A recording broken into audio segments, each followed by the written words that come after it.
Daily Trust News Center, this is the News Hour. On News Hour tonight, CBN Governor Godwin Emefiele returns as DSS denies invading Apex Bank headquarters. APC PDP Presidential Campaign Council trade words over corruption allegations. Nigeria's inflation drops to 21.34% after steady rise in 11 months. And on the international scene, 19 dead, dozens injured in Senegal road crash.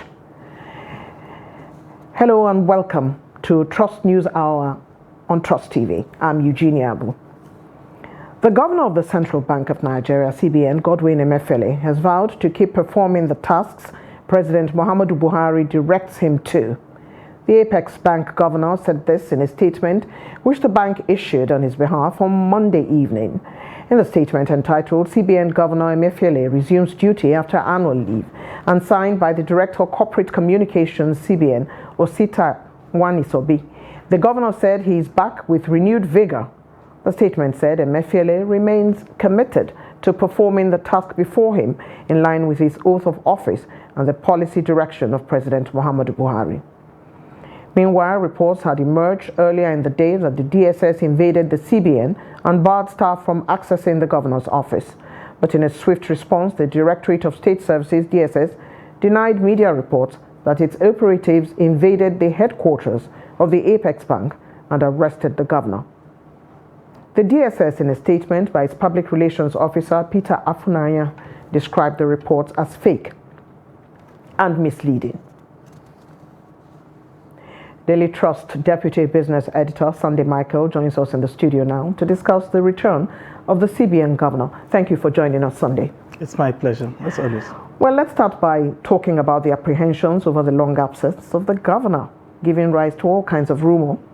What does his return portend for the economy? His return portends a lot for the economy, especially certainty. You know, it's the beginning of the year. In most climes of the world, around this time, you need your monetary and fiscal authorities giving out projections as to how the economy will perform and how it will manage headwinds, especially in our own case where we are going to a very crucial election where the incumbent will not be standing. So it was important that he came back because the anxiety was becoming too much around, especially the Monetary Policy Committee that was built for next week, where a very major decision as it affects the monetary policy direction of the country would be made come another 7 days. Okay, so he's back now and it's important for the economy. Let's return to the redesign of the currency and the imposition of cash withdrawal limit in an election year. Do you think perhaps this is why he's having difficult times? What do you say to that? Obviously, some analysts are of the opinion that his travels may not be unconnected with some of the pronouncements that the Apex Bank Caesar had made in the light of the forthcoming election, especially to curtail excess cash in circulation and to, very importantly, even change the denomination of the naira, given how important cash has assumed a new role in our electoral process. You will recall the president's statement in one of his foreign engagement recently, where he had vowed that he would make sure that people do not bring in money, you know, to distract from his mandate of delivering a free, fair, and credible election. So, for the president's words, you know, to draw, to have any kind of life on the economy, then the managers of the economy would then have to come up with policies to ensure that the desires of the president come to fruition. So, clearly, like you rightly mentioned, you cannot divorce his current travail from these recent decisions by the Apex Bank. Well, it is likely that the Monetary Policy Committee meeting will hold likely next week. Hopefully. What do you think will dominate the conversations there? A number of things have happened since the last Monetary Policy Committee meeting in November. As you would know, just a couple of hours ago, Nigeria released its inflation figure, which showed that the inflation figure decelerated slightly from 21.47 to about 21.34. It's a marginal deceleration, nonetheless very important one. The CBN will be looking at those figures in the face of its recent increases in interest rate. And of course, they will be evaluating the level of progress that has been made with regards to the redesigned Naira. The last time the governor spoke publicly, he had acknowledged that over 1 trillion Naira had been mopped up. Now we have barely 2 weeks to the end of this program. Nigerians will be interested to know if we're standing by the initial deadline issued, or if there will be modification along the way. And of course, if there is any other new decisions that Nigeria would have to deal with regards to the limit that is placed on the withdrawal of cash, So these are the major decisions that will form the fulcrum of what the output from the MPC would be in another 7 days. The ultimate goal of that monetary policy committee meeting usually will be to look critically at inflation, and then also see how the external value of the national currency is being safeguarded. How does the country go from where it is now to where it's supposed to be concerning all these issues that are in the forefront of the discussions that would be holding at that committee meeting? It's a critical one for them, especially when you consider most of the headwinds that they will be navigating. First of all, it's an election year for us, so you have a lot of battle because our elections are cash involved, and you are already dealing with an inflation rate that has jumped over 2 figures. You are trying to manage the excess cash in circulations. Then you have a redesigned policy that is planned or designed to mop another 2 trillion from the economy. Then you will have a census later this year, which is another cash another activity that will involve some kind of spending. Then you have a new president mid-year. We're not sure who that person will be or what his economic policy will be, regardless of some of the statements that we see in the public domain. You come on board and see that the reality is different from what you had projected, and probably would have to adjust your plan. So all of these uncertainties, sort of put investors on a watch and see kind of mode.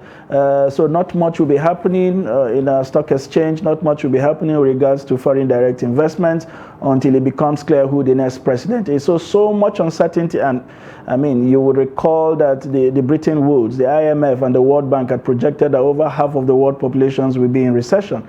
And most of the people that have been mentioned are major business partners with Nigeria. And naturally, if your trading partners are affected, then you have a contagion effect on you. So there's quite a number of things that the Apex Bank and the fiscal authorities will be worried about. And so it makes this meeting very critical. And even more critical is the fact that the chairman of the MPC and the chairman of the governing council of the monetary authority is back in the country to take on this tax head on. Indeed, he's back in the country. Illuminate us quite quickly about what the indices for this meeting will be.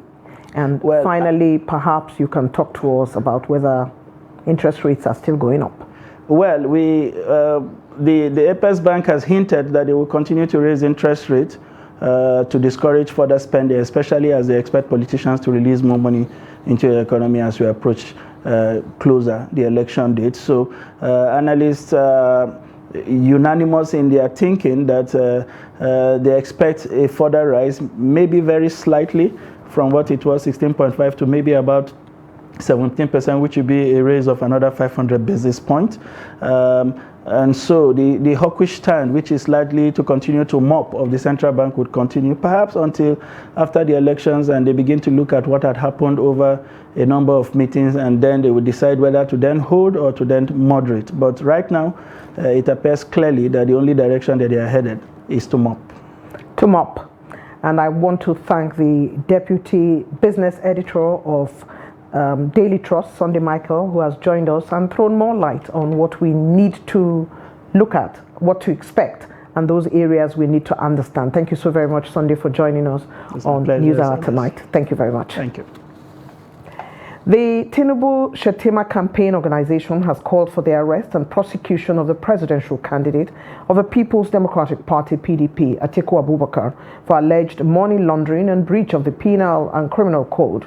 The organization, which made the call during a press conference in Abuja on Monday, maintained that Atiku does not enjoy any immunity. Addressing newsmen, the heads of media directorates of the organization, Dele Alake, Festus Keyamo, Bayo Onanuga, Femi Fani-Kayode, and Idris Mohammed also urged Atiku to resign his candidature and apologize to Nigerians for allegedly using private accounts to siphon monies from the public treasury. According to them, the campaign organization will pursue legal means to seek the former vice president's disqualification from the elections next month for alleged corruption. The development comes on the heels of corruption accusations by Michael Achimugu, a former aide to Atiku. Achimugu had claimed that the PDP chieftain used the special purpose vehicle scheme to take funds from an ex-Plateau State Governor Joshua Derrier, who was convicted for misappropriating the Ecological Fund. The former governor, who has been pardoned by President Muhammadu Buhari, was governor during the same period Atiku served as Nigeria's vice president, specifically from 1999 to 2007. Now, we want to make the point that Atiku does not enjoy immunity simply because he is a presidential candidate. And we're saying this because we understand that the law enforcement agencies may be reluctant to act simply because of the perception of persecution of a presidential candidate that this may evoke. However, facts are sacred. The facts so far presented to the world clearly indicate that Abubakar has a case to answer. He has an explanation to make. In other climes, when such serious allegations arose, in the middle of campaigns, the law enforcement agencies acted decisively. You may recall that in 2016, in the middle of campaigns for the exalted office of the Presidency of the United States, the of private emails against Hillary Clinton when she was Secretary of State. In fact, the case was referred to the Justice for likely prosecution few weeks to actual voting. Though she was later cleared, it has restated that a sane and dispassionate system never allowed such side talks to dissuade, to distract them from initiating a process of investigation. That is all we are asking for. It is the minimum expected of in a constitutional democracy. That is what we call authorities to do in the case of Alhaji Atiku Abubakar. He has to be arrested, to be invited. In the meantime, the Atiku Okowa presidential campaign has demanded the immediate arrest and questioning of the presidential candidate of the All Progressives Congress, Bola Tinubu, for his alleged formation of a uniformed gang of thugs, codenamed Jagaban Army, for the sole purpose of committing electoral manipulation. Spokesperson for the campaign, Kola Ologbondiyan, said this in a statement in Abuja on Monday. Ologbondiyan described the formation of the uniformed squad by the All Progressives Congress as a treasonable act and called for the arrest and questioning of the APC presidential candidate. He further said the setting up of a uniformed group is a direct affront to the Nigerian armed forces and other security agencies, as well as an assault on the sovereignty of the nation. According to him, Nigerians have settled for the PDP presidential candidate Atiku Abubakar, who continues to exhibit maturity, experience, and capacity to deliver. The presidential candidate of the Labour Party in the 2023 general election, Peter Obi, is facing a fresh disqualification suit at a federal high court in Abuja over his alleged possession of citizenship of two countries. Obi was dragged before the court by another political party, the National Rescue Movement, NRM, which among others alleged that the presidential candidate is no longer fit, proper and qualified for the highest office in Nigeria on account of his dual citizenship. The plaintiff in the fresh suit against Obi is praying the court for an order to disqualify him from the presidential race on the ground of breach of the 1999 Constitution. In the suit, the Labour Party candidate was accused of acquiring citizenship of Dallas in Texas, United States of America, in breach of Sections 1 and 137 of Nigeria's Constitution. The party, through its counsel, Mohammed Danjuma, asked for an order of perpetual injunction restraining the Independent National Electoral Commission, INEC, from recognizing, dealing, or affording Peter Obi any right or privilege to stand for the presidential election. When the matter came up on Monday, Justice Inyang Edem Ekwo lambasted the plaintiff for the inability to serve the originating summons on the defendants.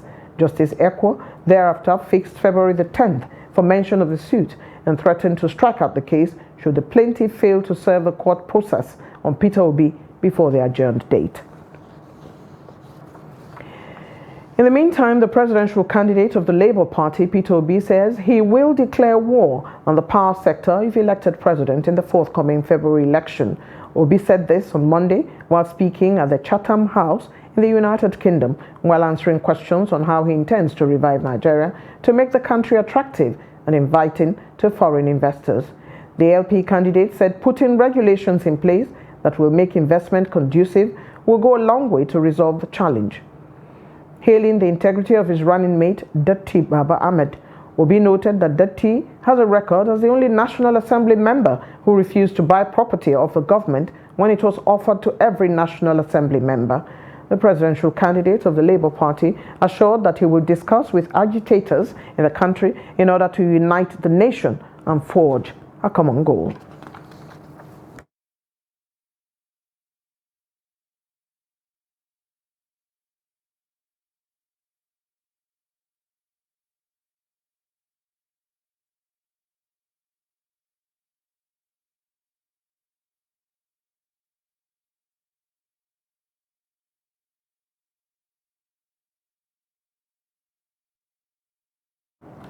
I apologize for the loss of audio in that story. Ahead of Labour Party presidential campaign rally in Kaduna, leaders of the party said lack of political will is responsible for the rising insecurity challenges in the nation. Chieftains of the party addressed newsmen on what the party intends to do to reverse the situation if elected to power. Here's that report. Spokesperson of the presidential campaign, Yunus Otanko, said Labour Party is on a rescue mission to save Nigeria from her present economic and security challenges. He said the party rolls out a 7-point agenda to change the precarious situation the nation is in at the moment. Production center growth for food security and export. 2. Securing and uniting Nigeria. 3. Effective legal and infrastructural reform, rule of law, corruption, and government effectiveness. 4. He promised to leapfrog Nigeria from the oil to the 4th industrial tier of industrialization. 5.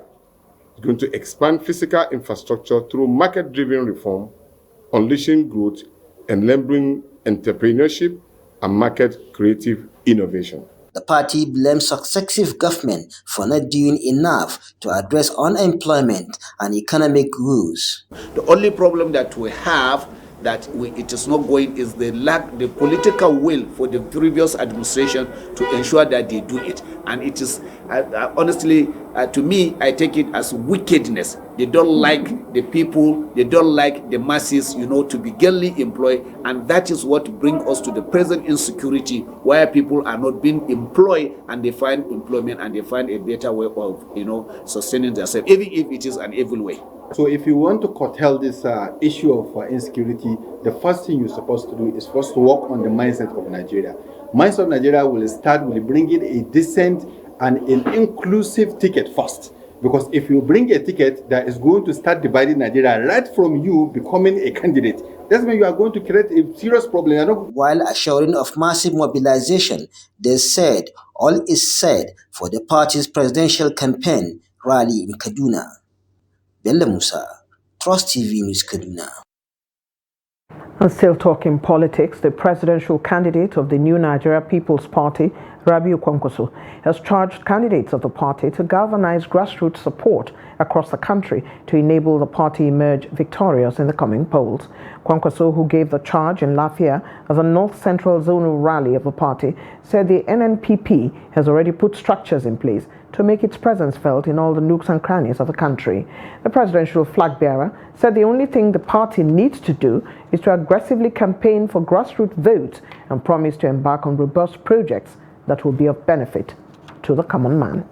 It is an opportunity to appeal to you, especially the candidates, to go back to our respective constituencies, to work as hard as you can. Try and send the message of our blueprint. Our blueprint is the best so far in this country. We have taken our time to look look at the issues on the ground practically and also bring out practical solutions to those problems. Gunmen have attacked the Independent National Electoral Commission INEC office in Enugu South local government area, killing one police officer. INEC National Commissioner Festus Okoye, in a statement on Monday, said the Commission's office in Enugu South local government area was attacked by unknown gunmen on Sunday. He said fortunately the attackers could not gain access to the main building as a result of the rapid response from the police and army personnel from the 82 Division. The State Commissioner of Police and the Resident Electoral Commissioner were personally at the scene immediately after they received information about the attack. Of the two policemen deployed to protect the facility, one of them lost his life while the other sustained injuries and is receiving treatment. He said the incident is under investigation by security agencies, adding that the Interagency Consultative Committee on Election Security in Enugu State, co-chaired by the Resident Electoral Commissioner and the Commissioner of Police, has been convened to discuss the latest incident and map out strategies to better protect INEC officials, personnel, and materials. Operatives of the Nigeria Security and Civil Defense Corps in Zamfara State have arrested a POS operator simply identified as Mustafa, accused of making financial transactions on behalf of bandits. The commandant of the Corps in the state, Muhammad Bello Muazu, who spoke with newsmen, said Mustafa was arrested in Bendin Saba community in Zurmi local government area of the state. Muazu said the two POS machines were seized from him by his team on a stop-and-search mission while being brought from Abuja to Zamfara. He said the suspect confessed that the machines were bought for him by a bandits leader, and if they want to buy items such as drugs, fuel, and foodstuff, they sent somebody directly to him to collect the money to buy whatever they wanted for them. Muazu further said they have advised the state government to temporarily suspend the operations of the POS, especially in rural communities. Operatives of the Nigeria Security and Civil Defense Corps in Zamfara State have arrested a set of bandits identified as making financial transactions on behalf of bandits. These are POS transactions. The Commissioner of Police, in the meantime, in Niger State, Ogundele Ayodeji, has visited Lambata and Gurara local government areas over the killing of a village head, Mohammed Abdul Safur, who was attacked by irate youths in his residence. The CP, while condoling the district head and family of the deceased, assured that the perpetrators of the act would be apprehended and made to face the consequences of their actions. He admonished the family against any form of revenge, but to allow the criminal justice system to take its full course to ensure that justice prevails. Similarly, the commissioner visited Kafinkuru in Paikuru local government area where Reverend Father Isaac Achi was burnt to death on Sunday by bandits. He noted that the assailants set the residence ablaze. The fire suffocation led to the death of the priest before the body was burned. Katsina State Police Command on Monday released the details of the 5 women abducted by terrorists at Girang Haruna, Meitsauni village of Kankara local government area. The abductees include Rabi Isiaku, who is 15 years old, Rabi Saidu, 36, Rabi Baba, 49, Sarah Tuhadi, 27, and Nusaiba Shuaibu, 13. The command is, however, giving assurances that police operatives are trailing the bandits closely with a view to rescuing the 5 kidnapped victims unhurt. During the attack on the worshippers, a pastor was reportedly wounded and rushed to a medical facility in Kankara local government headquarters, where he recovered and was discharged. You're watching NewsHour on Trust TV. Coming up after the break, improved sanitary conditions for girls. Stay with us. Ba a iya sutura da abinci jin daɗin duniyar mu ya ƙare. Za ka iya more rayuwarka da kayan alfarma na kamfanin Vento Furniture kamar su Ladi Corner Sets, Escape Sofa Sets, Acadia Sofa, Piano Sofa Sets, Sofa Corner Sets, Vento Sofa Sets. Sannan kuma za ku iya saka ƙayatattun gadaje na alfarma a ɗakunan kamar su Gold Cream Bedroom Sets ko kuma ku wadata falon ku da kujeru na alfarma irin su Sare Royal Set da Acadia Dining Sets. Ofishoshinku kuwa za ku iya saka manya-manyan kujeru na kece raini domin walwala da jin daɗin ku da abokan hulɗa. Kamfanin Vento Furniture ya tanadar muku gadajen bacci na yara masu inganci, kayan ɗaki irin na angwaye da amare har ma da sarakuna. Muna da shagunan mu a gurare kamar haka: 79 Allen Avenue, Ikeja, Lagos; 7A Azikiwe Road, Port Harcourt; 25 Glover Road, Ikoyi, Lagos; Shop U1 Jabi Lake Mall, Abuja, da kuma 4330 Walker Road, Windsor, Ontario ga mazauna ƙasar Canada. Vento Furniture, mun zagaye ko'ina. Jama'a, ga wata muhimmiyar sanarwa. Hukumar Raya Birnin Tarayya Abuja da haɗin gwiwar dukkanin harɗawa, shugabannin rigage na Fulani da ƙungiyar Miyatta Allah reshen Birnin Tarayya Abuja, dukkaninsu suna bayyana damuwarsu akan yadda waɗansu mutane suke sakin shanu suna kiwo sakaka a Birnin Tarayya Abuja. Don haka Hukumar Raya Birnin Tarayya Abuja da ta kare muhalli ta birnin suna sanar da dukkanin al'umma tare da gargaɗi akan cewa an hana kiwo na shanu da sauran dabbobi da tsuntsaye a cikin birnin domin suna haddasa bata muhalli da kuma cunkoson ababen hawa a cikin wannan birni. Saboda haka duk wanda aka samu ya karya wannan doka zai fuskanci hukunci, kasancewar akwai gurin da Hukumar Raya Birnin Tarayya Abuja ta ware domin kiwo a cikin su. Don haka tabbatar ka bi doka ka kuma haɗa hannu da Hukumar Raya Birnin Tarayya Abuja domin tabbatar da tsaftar wannan birni. Wannan sako ne daga Hukumar Tsaftace Muhalli ta Birnin Tarayya Abuja. Hello and welcome to Creative Lounge on Trust TV. My name is Ahmed Mohammed Bello and I'm going to be taking you through my journey as an artist.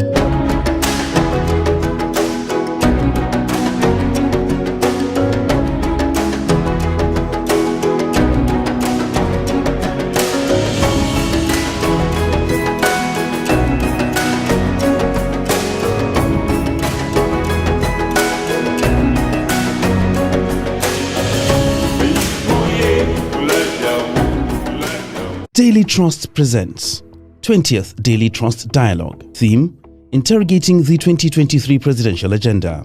Panelists: Mrs. Ibukun Awoshika, former Chairman, First Bank of Nigeria. Professor Jibrin Ibrahim, Professor of Political Science and member of the Board of the Center for Democracy and Development, CDD. Dr. Yetunde Anibaba, Lecturer, Analysis of Business Problems, Lagos Business School. Dr. Eugene Enahoro, Human Capacity Development Specialist and CEO, Heltoni Services Limited. Chairman of the event, John Cardinal Onaikon, Archbishop Emeritus of Abuja. Date: Thursday, 25th January 2023. Time: 10 a.m. Venue: NAF Conference Center and Suites, Kwarimpa Expressway, near Next Shopping Mall, Kado, Abuja. For sponsorship and branding participation, contact 081 0049 1948. 081 65 32 0660 or 080 33 92 8902. The event will be broadcast live on Trust TV.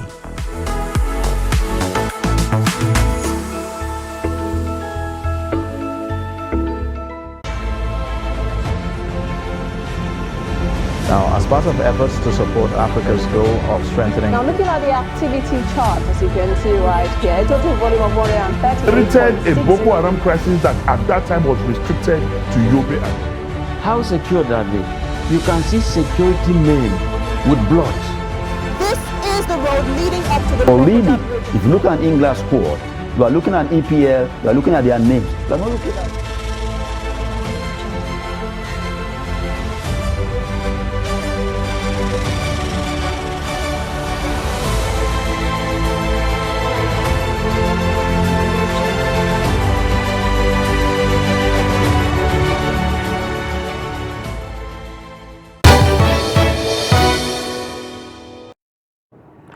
Welcome back. If you're just joining us, this is News Hour on Trust TV. A recap of our top stories. CBN Governor Godwin Emefiele returns as DSS denies invading Apex Bank headquarters. And APC-PDP Presidential Campaign Council trade words over corruption allegations. Stakeholders in the electoral process believe the recent cashless policy announced by the Central Bank of Nigeria, CBN, will have little or no effect on the ongoing campaign spendings across the country. Some party chieftains told Trust TV's Shafiu Suleiman that they have since adjusted to the new electioneering environment in line with their peculiar campaign philosophy and strategy. Nigeria's Apex Bank has recently rolled out an ambitious cashless policy which limits the amount of daily cash to 500,000 naira for individual and 5 million naira for a corporate body. This policy also coincided with the rollout of a redesigned naira notes by the central bank, which raises concerns over the impact such will likely have on the electioneering period. We are campaigning, we are not buying crowd. The kind of crowd that we attract are people that even when we get there, they bring their own water. Sometimes they even give us from their own.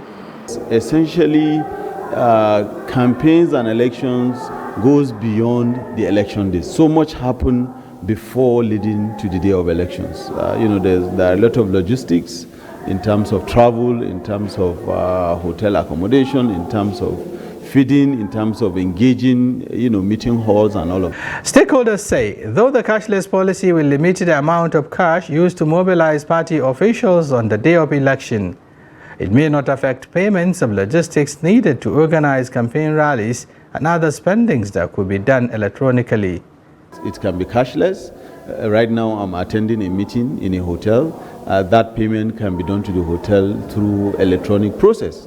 So as far as I'm concerned, of course this will be our first experience, so there's a lot of apprehension as to the availability of resources on the day of election.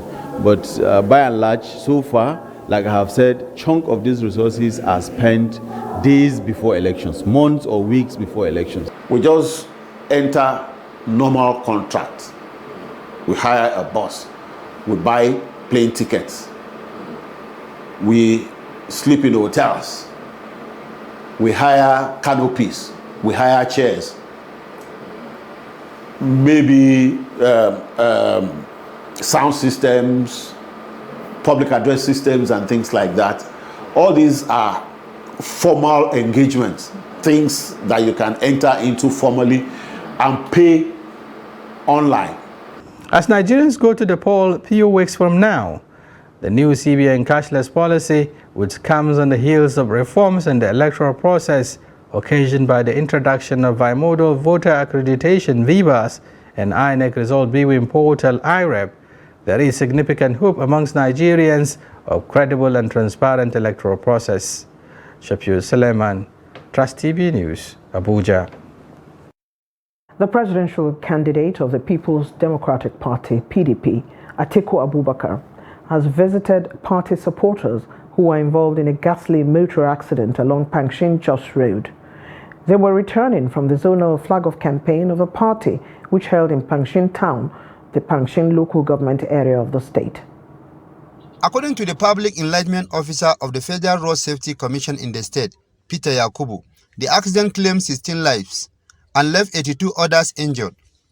The injured victims were evacuated to various hospitals in the state. During the visit at the Jos University Teaching Hospital, Atiku sympathized with the victims who sustained injuries and also prayed for divine comfort for the families of those who lost their loved ones in the incident. With you in this sad moment, we are with you in prayers, and we want to assure you that we will stand by you to make sure that those who are in the hospital get the best possible medical attention, and also we are with you as far as the families of the deceased are concerned. The PDP presidential candidate donated 30 million naira to help offset the medical bills of the victims. The presidential candidate also visited the former State Governor John Ajang. And would like therefore to announce an initial support towards medical attention and other expenses of 30 million naira. I want to assure you that we are very appreciative of this visit. Because of the promptness of your response, we will not just forget it quickly. Thank you for coming as we go to the hospital so you can see the victims. Some of the victims appreciated the ex-vice president for the visit, as well as for helping with their medical bills, and pray God to bless him. Adon Musa, Trust TV News, Jos. The need for youth to resist vote buying and political thuggery in the forthcoming elections has been stressed. Stakeholders in Yola, the Adamawa state capital, stated this during a sensitization on permanent voter cards collection. Salis Lawan has that report. Barely 40 days to the general elections, stakeholders in Adamawa said prospective voters must collect their permanent voter card to elect credible leaders. A sensitization campaign on PVC collection kicked off from Mobi Runabout, passing through Yola Major Street and terminated at Police Runabout, is aimed at mobilizing women and youth to get their cards before the January 29 deadline. They said the idea behind the campaign was to sensitize the electorate on the importance of PVC collection, urging them to vote for good leaders with the masses at heart. The end of this rally we want to achieve peaceful general election. We want to see large turnout of youth and women elections, and then we want to see Adamawa State conduct their election in a free, fair and credible manner. Other stakeholders also speak on the importance of the permanent voter card collection. If you see the statistics of the current registration, about 40% of registered voters are students. So I think it's prudent and also it's necessary for us to call on the students to go and correct their voters card and participate in this exercise.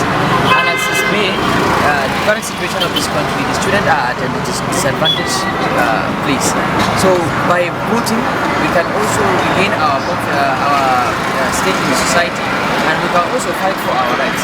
Because the importance of peace in our society cannot be overemphasized, and it's good that we say it out so that people will know the importance of the next coming election.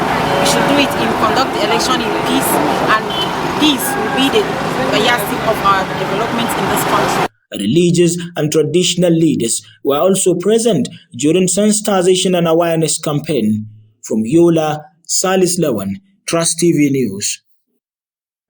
Away from the 2023 elections now, women in Anambra State have been urged to do more in the area of training for their male children to ensure that crime rate in the state is drastically reduced. This was the submission of the police at an event in Oka, the Anambra State capital, organized for women from different tribes.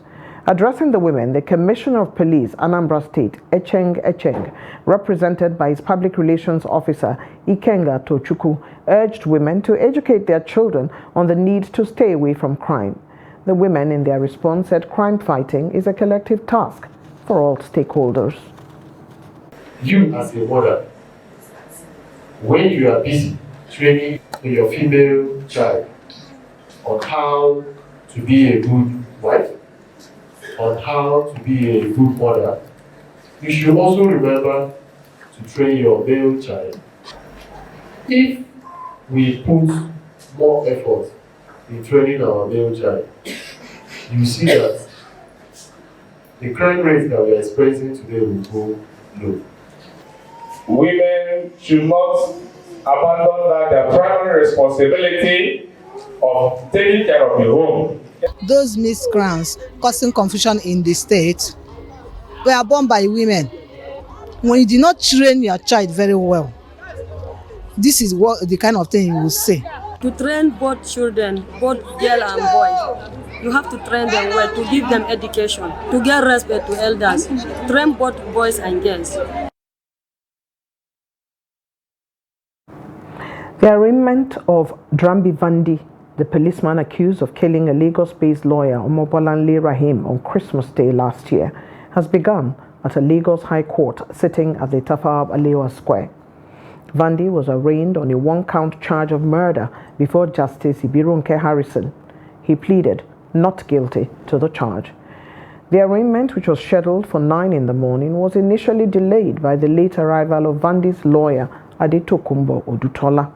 In furtherance of the commitment of the Nigerian Bar Association to ensure justice in the matter, the president of the Nigerian Bar Association, Yakubu Mekel, SAN, the chairman of the NBA Lagos branch, Ikechukwu Wanna, and other executives of the association were also present in court to monitor proceedings.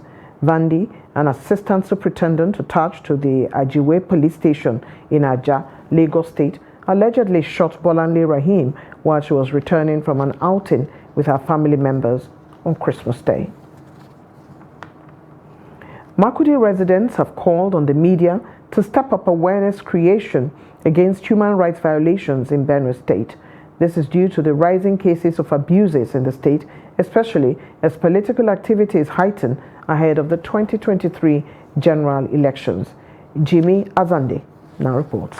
Human rights protection in Nigeria is enshrined in documents like the Universal Declaration of Human Rights, African Charter on Human and People's Rights, which Nigeria is a signatory to, as well as the Constitution of the Federal Republic of Nigeria. Despite the existence of these legal documents, the media has a big role to play in making sure that Nigerians are aware of these rights, as explained by this communication expert. The media may serve as a bridge between the community and the security actors in monitoring and enforcing and in reporting these cases, so that as much as possible we can hold people accountable or responsible for what they have been mandated to do by law, which is protecting and enforcing human rights. As torchbearers of the society, many believe that practicing journalists have a lot to do in the protection of rights of human beings through effective reporting of violations, as many are suffering one form of abuse or another due to lack of media coverage. Journalists have, a broad role to play when it comes to human rights abuses, human rights protections in the country. We are advocates for even the less privileged and some victims of human rights abuses. Through media, you should be able to project their situations or tell their story better to draw government's attention to their plight, because some of these persons are people that cannot even speak for themselves. Human rights sensitive reporting, so that also they do not violate the rights of persons that are also assumed to be perpetrators when otherwise have not been declared guilty by any court of law, and just so they are sensitive to all of these issues. For some residents, cases of abuse are on the rise because most citizens do not know their rights, as well as those of others as they go about their daily interactions. This is why they feel the media can help inform and educate Nigerians. Secured, we are vulnerable. We are faced with threats, attacks, which may be both emotional and physical attacks. Sometimes you receive threat calls, sometimes people come. For some of us who are even on social media, it is common to find people coming to your thread, saying all sorts of things, giving you names. According to the Universal Declaration of Human Rights, all humans, irrespective of ethnicity, gender, race, religion, and other creeds, have inalienable rights. These include right to life, right to freedom of thought, conscience and religion, right to freedom of expression and the press, right to private and family life, and many more. And on to health. The Nigeria Center for Disease Control and Prevention, NCDC, has confirmed 42 additional COVID-19 infections in the country in 2 weeks, with Lagos State recording 27 cases.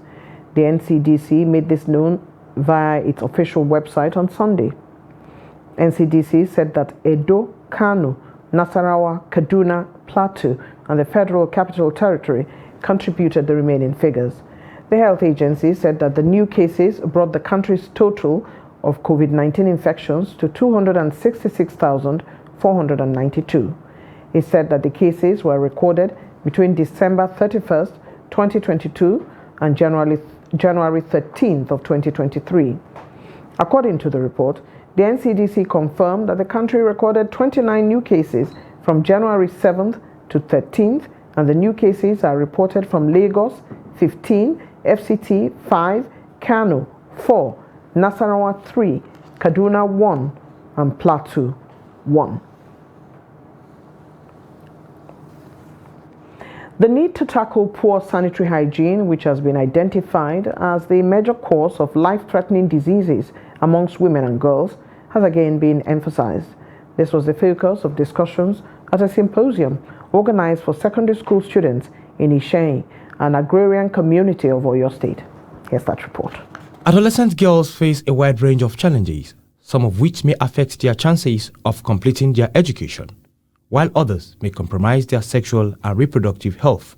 This symposium, organized for secondary school girls in Ishanyi district of Oyo State, is an attempt to build more confidence in them and inculcate healthy practices that could make their life more rewarding through the use of quality sanitary materials. If you don't use hygienic sanitary napkins, infection can also flow in. That's infertility that we are talking about. It doesn't just start in one day. It's gradual. If you use shoddy sanitary napkins, that is the cheap ones, they are cheap but deadly, because at the end of the day, you may end up with secondary infertility or primary infertility and all those other ailments that I just mentioned: fibroids, ovarian cysts, cervical cancer, and the like. Organizers of the event say the major cause of rising infertility and gynecological problems is poor sanitary hygiene. They advise these young girls to adopt healthy practices during their menstrual cycle. My desire to build strong women, strong female leaders, healthy female leaders. And we start that by helping with the menstruation hygiene, because most women, they imbibe negative vibes while doing their menstruation. Sanitary materials were distributed to students, while the wife of Oyo State Governor, who was a special guest of honor, lauded the initiative, which she says will produce more healthy women. Affection is one. Two, the fact that it is durable. You can be on it for a long time and you won't get stained. Stakeholders here say they are determined to totally eradicate the feeling of shame by girls about their bodies. They called on more well-meaning Nigerians to take the welfare of the girl child seriously. You're watching News Hour on Trust TV. More stories after the break. Stay.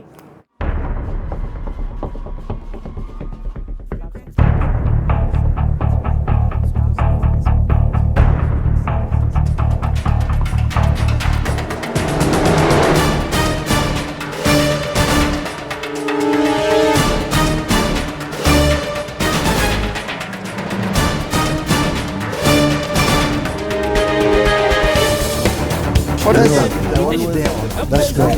It's good to see you.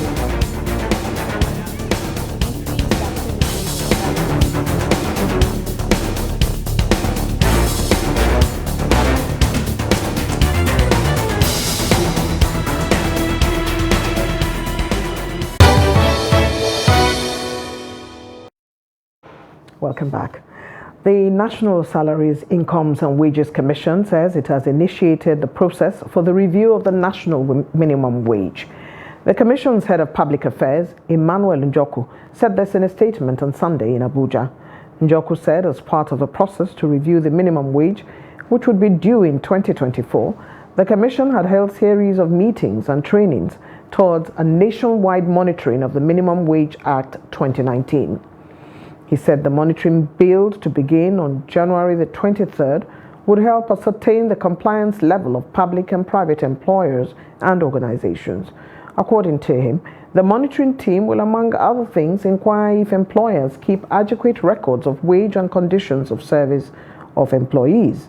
The spokesperson called on federal, state, and local government ministries, departments, and agencies, including government-owned enterprises, private sector establishments, and labor unions to cooperate with the monitoring officers.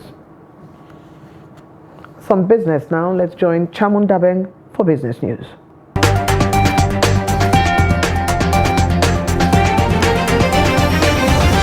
According to the Food and Agriculture Organization's FAO Food Price Index, global food prices decreased by 1.9% from the prior month in December 2022.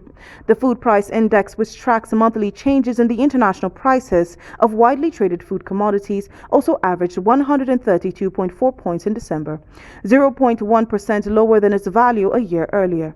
However, it stated that for 2022 as a whole, the index averaged 143.7 points, 14.3% higher than the average value over 2021. In a surprising turn of events, Nigeria's CPI eased to 21.34% in December 2022, despite the Christmas and New Year festivities, dropping from 21.47% recorded in November, making the new figure the first drop in 11 months. This is according to the latest inflation report by the National Bureau of Statistics, NBS. The carefully studied index of food inflation dropped from 24.13% in November 2022 to 23.75% in December 2022. Contrarily, the core inflation index, which does not include the unpredictable costs of agricultural commodities, was 18.49% in December 2022. The difference between this and the 18.24% observed in November 2022 is 24.8 basis points. The Nigerian Electricity Regulatory Commission, NERC, on Sunday said international and bilateral power consumers that receive their supply from Nigeria owe the country around 4.71 billion naira. Despite continued efforts to settle the bills, 10 international, bilateral, and special power users in Nigeria failed to submit the money within a 6-month window. The NERC made this information public in its first and second quarter reports of 2022, naming the debtors as Odukpani CEET, Paras SBEE, Ajakuta Steel, amongst others. The Commission emphasized that the Nigerian Bulk Electricity Trading Company PLC and the power market operator were the recipients of the debt owed by the power businesses. That's all for business news. I am Chamun Dabeng.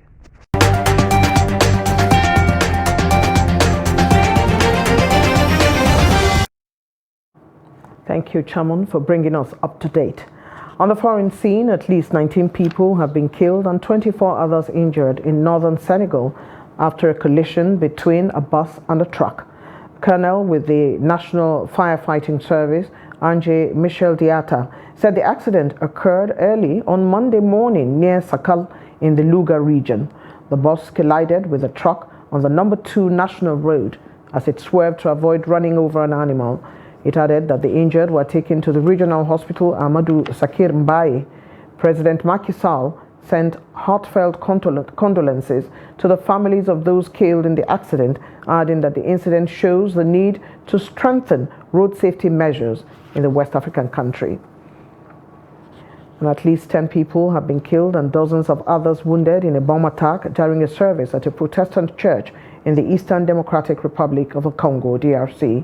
Army spokesman Anthony Mwalushe said on Sunday that the explosion killed at least 10 people and wounded 39 others. Mwalushe said the attack during the Sunday service in the city of Kasindi on the border with Uganda was likely carried out by the Allied Democratic Forces ADF, a Ugandan armed group that has pledged allegiance to ISIL and ISIS.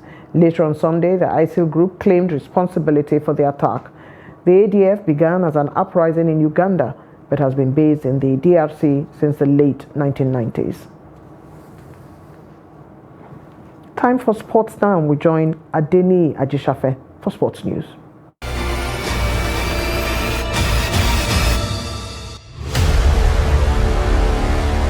Nigerian boxer Efe Ajagba was the aggressor for almost all 10 rounds in the bout against Stephen Shaw, who seemed reluctant to engage with the hard-hitting heavyweight contender in the main event at Sunningstone Resort Casino in Verona, New York.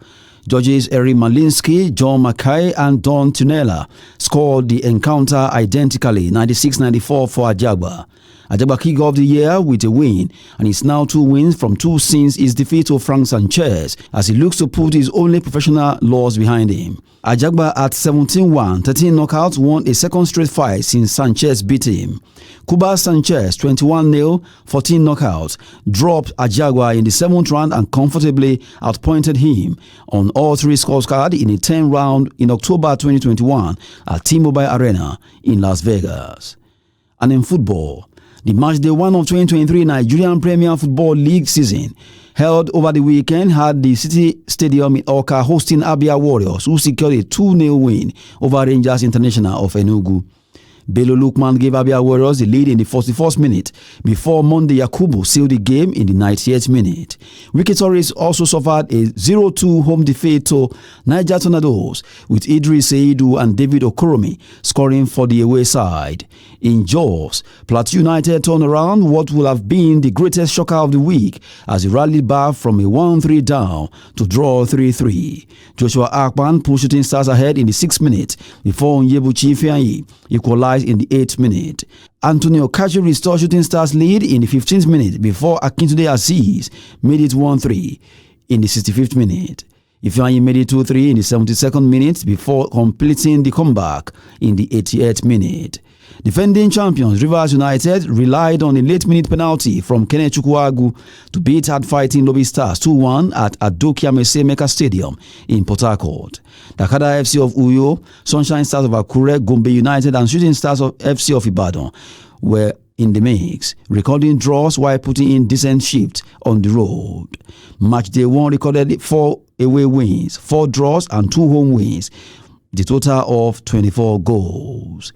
That's Sport News. I am Adeni Ajishafe.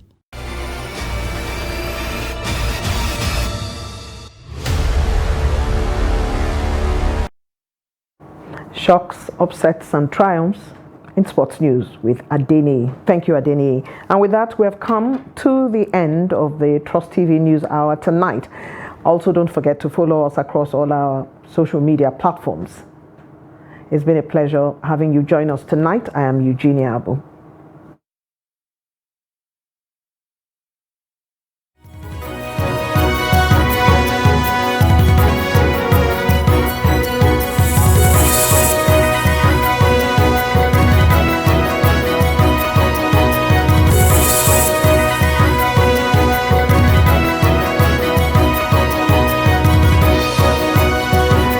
From the Daily Trust News Center, this is the News Hour.